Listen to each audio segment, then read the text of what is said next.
This is the briefing from Transport Topics for August 29th. I'm Esmeralda Leon. What roadblocks remain in the path to commercial adoption of self-driving technology? Nils Jaeger of Volvo Autonomous Solutions highlights the innovation that's taking place at his company. Catch the latest Road Signs podcast at ttn.ws/episode 173. Now let's dive into the day's top stories.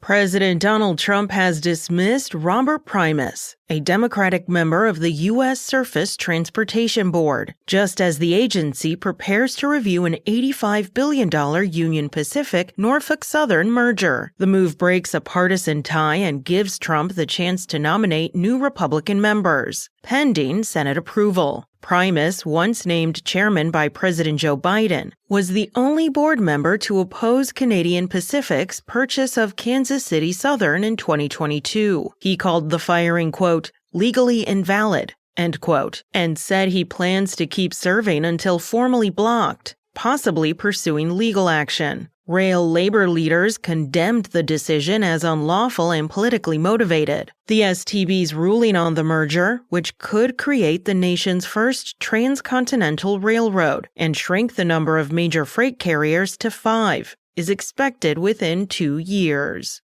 Self-driving truck company Aurora has teamed with McLeod software to link its autonomous driving system with McLeod's transportation management platform. The integration will let fleets dispatch and track driverless trucks much like human-driven vehicles. Announced yesterday, the technology is in testing and expected to reach McLeod's more than 1,200 customers in 2026. Aurora launched commercial driverless freight runs in Texas earlier this year and has since expanded into overnight lanes and Arizona operations. The company says embedding autonomous trucking into existing dispatch systems will ease adoption and highlight efficiency gains.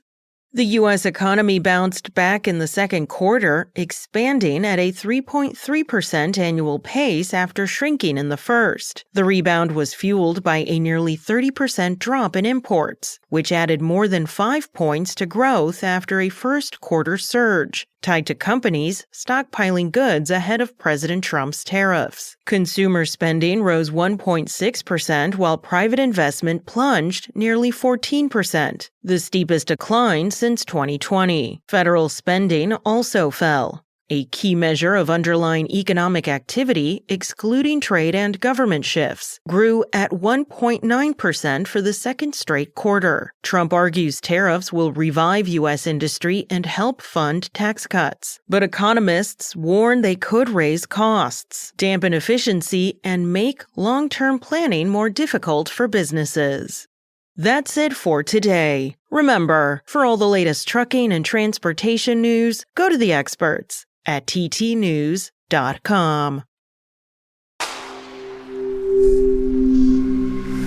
Spoken Layer.